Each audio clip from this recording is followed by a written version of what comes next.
অধ্যায় 17 বিশেষ অভিযান বিভাগ ব্ল্যাকথর্ন সিকিউরিটি কোম্পানি সাইনবোর্ডটা দেখে ক্লেইন অবাক হলেও ব্যাপারটা তার কাছে যুক্তিযুক্তই মনে হল।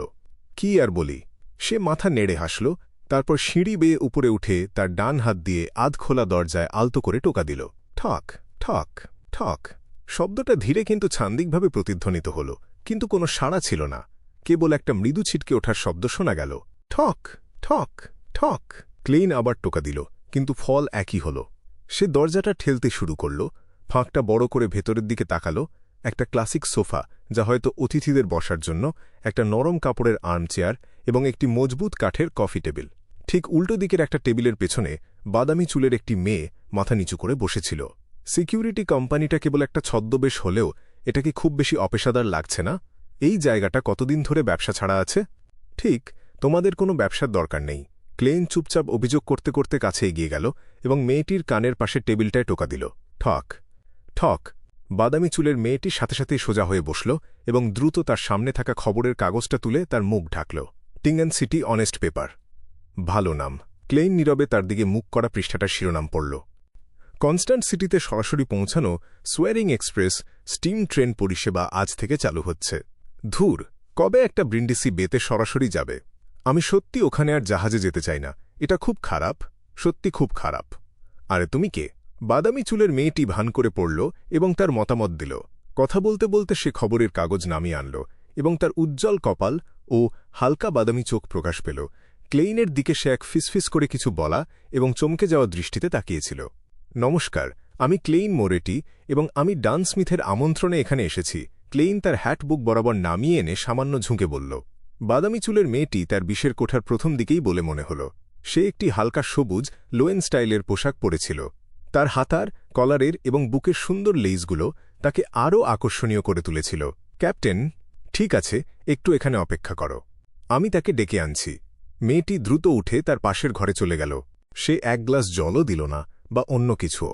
পরিষেবার প্রতি সচেতনতার স্তরটা চিন্তার বিষয়। ক্লেইন তার জায়গায় অপেক্ষা করতে করতে হালকা হাসল। 2 থেকে 3 মিনিট পর বাদামি চুলের মেয়েটি দরজা খুলে বাইরে এলো। মিষ্টি হেসে সে বলল, মিস্টার মোরেটি, দয়া করে আমাকে অনুসরণ করুন। ক্যাপ্টেন চ্যানিস গেটে পাহারায় আছেন এবং এই মুহূর্তে তিনি এখান থেকে নড়তে পারবেন না। ঠিক আছে। ক্লেইন দ্রুত তাকে অনুসরণ করল। মনে মনে সে ভাবল, চ্যানিস গেট, সেটা আবার কি হতে পারে? পার্টিশন পেরিয়ে সে প্রথমে একটা ছোট করিডোর দেখতে পেল, যার প্রতি পাশে 3টি করে অফিস ছিল। এই অফিসগুলোর কিছু শক্তভাবে তালাবদ্ধ ছিল, আর কিছু খোলা ছিল, যার ভেতর একজন ভারী মেকানিক্যাল টাইপরাইটারে অবিরাম টাইপ করছিল। এক ঝলক দেখেই ক্লেইন একটা পরিচিত মুখ দেখতে পেল। সেই তরুণ অফিসার যে তার অ্যাপার্টমেন্ট তদন্ত করেছিল, যার কালো চুল, সবুজ চোখ এবং একজন কবির মতো রোমান্টিক ভাব ছিল। সে অফিসিয়াল পোশাকে ছিল না, তার সাদা কলারের শার্টটা গুঁজে রাখা ছিল না, যা তাকে বেশ এলোমেলো দেখাচ্ছিল। হয়তো সে সত্যিই একজন কবি।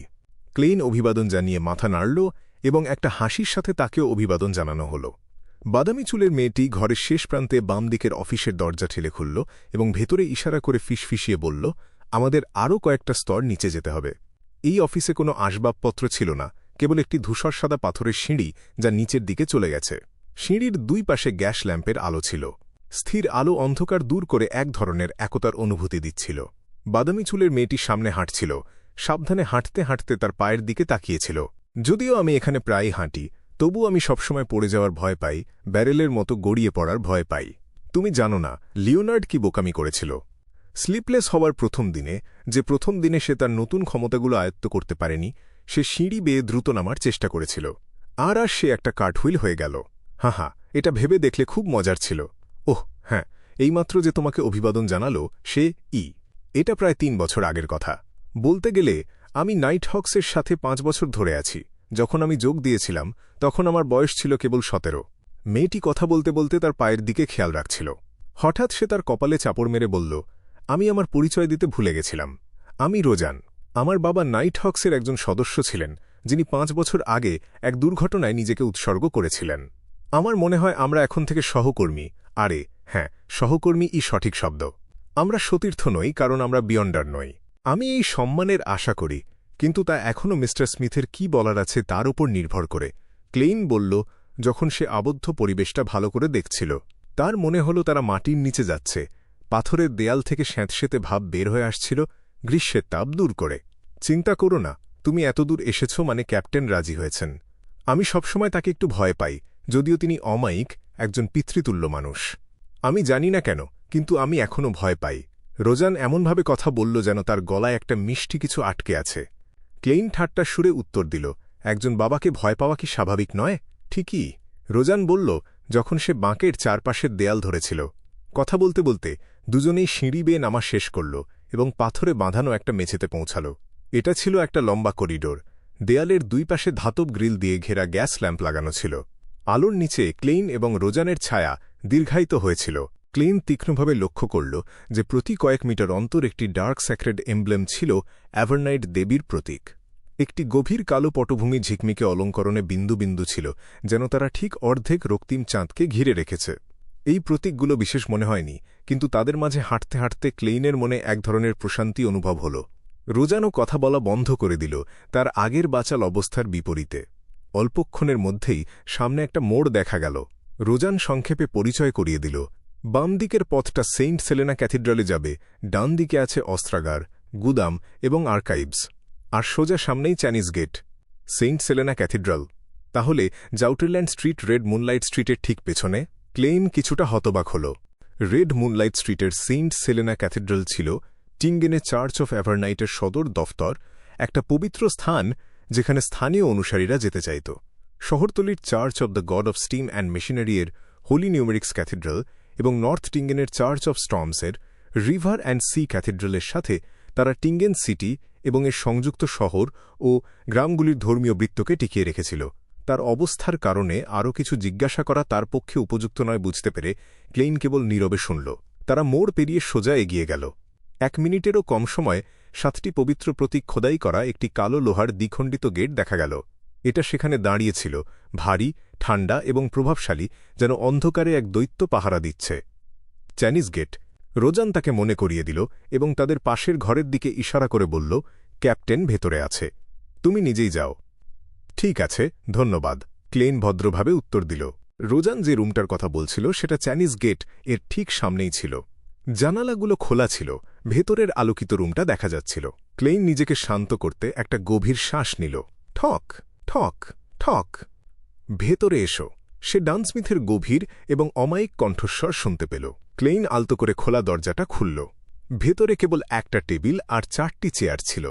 ডানস্মিথ তার উঁচু হেয়ারলাইন নিয়ে, যে আগের রাতের কালো কোট পরেছিল এবং বুকের চারপাশে একটা সোনালি ঘড়ির চেইন ছিল, সে অলসভাবে খবরের কাগজ পড়ছিল। এসো এবং বসো। তুমি কি ঠিক করেছ? তুমি কি নিশ্চিত যে আমাদের সাথে যোগ দিতে চাও? ডান খবরের কাগজটা নামিয়ে রেখে হাসি মুখে জিজ্ঞাসা করল। ক্লেইন তার হ্যাট খুলে ঝুঁকে বসল, তারপর টেবিলের পাশে বসে বলল, হ্যাঁ, আমি নিশ্চিত। তাহলে এই দলিলটা একবার দেখে নাও। হে হে হে। লোকেরা এটাকে এখন চুক্তি বলতে পছন্দ করে। ডান টেবিলের ড্রয়ার খুলে 2টো চুক্তির কপি বের করল। ধারা খুব বেশি ছিল না এবং তাদের বেশিরভাগই ডান স্মিথ উল্লেখ করেছিল। জোর দেওয়া হয়েছিল গোপনীয়তার ধারার উপর।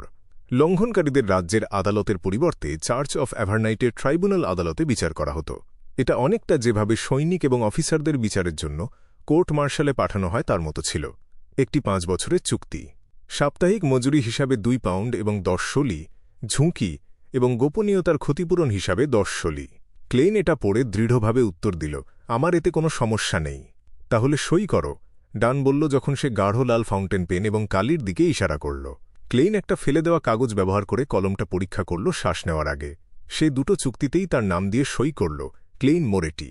যেহেতু তার কাছে এখনও কোনো স্ট্যাম্প ছিল না, সে কেবল তার হাতের ছাপ ব্যবহার করতে পারল। ডান চুক্তিটা পেল, ড্রয়ার থেকে একটা স্ট্যাম্প বের করল এবং চুক্তির শেষে ও কয়েকটি গুরুত্বপূর্ণ অংশে স্ট্যাম্প দিল। সেটা শেষ করে সে উঠে দাঁড়াল এবং এক হাতে একটা চুক্তি ফিরিয়ে দিল, আর অন্য হাতে ক্লেইনের দিকে বাড়িয়ে বলল, স্বাগতম, এখন থেকে তুমি আমাদের একজন, এবং দয়া করে মনে রাখবে যে চুক্তিটিও গোপনীয়। ক্লেইনও উঠে দাঁড়াল। সে চুক্তিটা পেল, তার সাথে হাত মেলাল এবং বলল, তাহলে আমি তোমাকে ক্যাপ্টেন বলে সম্বোধন করব। আবছা পরিবেশে ডানের ধূসর চোখগুলো বিশেষ করে গভীর দেখাচ্ছিল। হাত মেলানোর পর তারা বসল। ক্লেইন চুক্তিটার স্ট্যাম্পের দিকে তাকাল। সেখানে লেখা ছিল, নাইটহক টিম, টিঙ্গেন সিটি, আওয়া কাউন্টি, লোয়েন কিংডম। আমি বিশ্বাস করতে পারছি না যে তোমরা ব্ল্যাকথর্ন সিকিউরিটি কোম্পানি নামটা ছদ্মবেশ হিসেবে ব্যবহার করবে, সে হেসে বলল। আসলে আমাদের আরও সাইনবোর্ড আছে। ডান ড্রয়ার থেকে একটা কাগজ বের করল। সেটাতে সিটি গভর্নমেন্ট এবং পুলিশ ডিপার্টমেন্টের স্ট্যাম্প লাগানো ছিল। বিষয়বস্তু ছিল নিম্নরূপ: 7ম ইউনিট, স্পেশাল অপারেশনস ডিপার্টমেন্ট, আওয়া কাউন্টি পুলিশ, লোয়েন কিংডম। প্রথম 4টি ইউনিট সাধারণ পুলিশের দায়িত্বে থাকে, যেমন ভিআইপি প্রোটেকশন ইউনিট এবং কি ইনস্টলেশনস প্রোটেকশন ইউনিট। এবং 5ম ইউনিট থেকে পরেরগুলো প্রতিটি শহরে অতি প্রাকৃত ঘটনাগুলোর সাথে ডিল করে। আমাদের ইউনিট টিঙ্গেনে অ্যাভারনাইট দেবীর অনুসারীদের সাথে সম্পর্কিত ঘটনাগুলোর জন্য দায়ী। যদি বিভিন্ন ধরনের অনুসারী থাকে তাহলে আমরা সেই অনুযায়ী এলাকা ভাগ করি। আমরা মূলত উত্তর, পশ্চিম এবং গোল্ডেন ইন্ডাস অঞ্চলের মতো জায়গাগুলোর দায়িত্বে আছি। ডান সংক্ষেপে পরিচয় করিয়ে দিল, চার্চ অফ স্টর্মসের অধীনে ম্যান্ডেটেড পানিশার স্কোয়াডের 6ষ্ঠ ইউনিট পিয়ার অঞ্চল পূর্ব এবং দক্ষিণের দায়িত্বে আছে।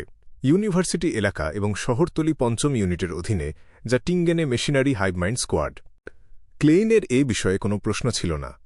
এরপর সে হাসল। যদি কেউ সত্যিই ব্ল্যাকথর্ন সিকিউরিটি কোম্পানি সাইনবোর্ডের কারণে এখানে আসে এবং আমাদের পরিষেবার অনুরোধ করে, তাহলে কি হবে? আমরা সেই অনুরোধগুলো নেব। কেন নেব না? যতক্ষণ না এটা আমাদের দৈনন্দিন কাজকে প্রভাবিত করছে।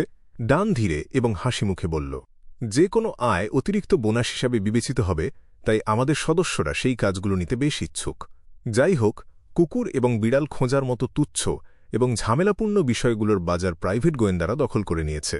তাহলে এই নাইট হক্স টিমে কতজন লোক আছে? ক্লেইন জিজ্ঞাসা করল, যেহেতু তারা এই বিষয়ে কথা বলছিল। অতিপ্রাকৃত ঘটনা খুব বেশি ঘটে না, তাই বিয়ন্ডারও খুব কম। পুরো টিঙ্গেন সিটিতে নাইট হক্সের মাত্র 6 জন আনুষ্ঠানিক সদস্য আছে, আমাকে নিয়ে। হে হে, বেসামরিক কর্মীদের কথা বললে? তোমাকে নিয়ে 6 জন। ক্লেইন মাথা নেড়ে সায় দিল এবং শেষ পর্যন্ত যে প্রশ্নটি নিয়ে সে সবচেয়ে বেশি চিন্তিত ছিল তা জিজ্ঞাসা করল, তাহলে ক্যাপ্টেন, বিয়ন্ডারদের নিয়ন্ত্রণ হারানোর মানে কি? কেন এমন হয়?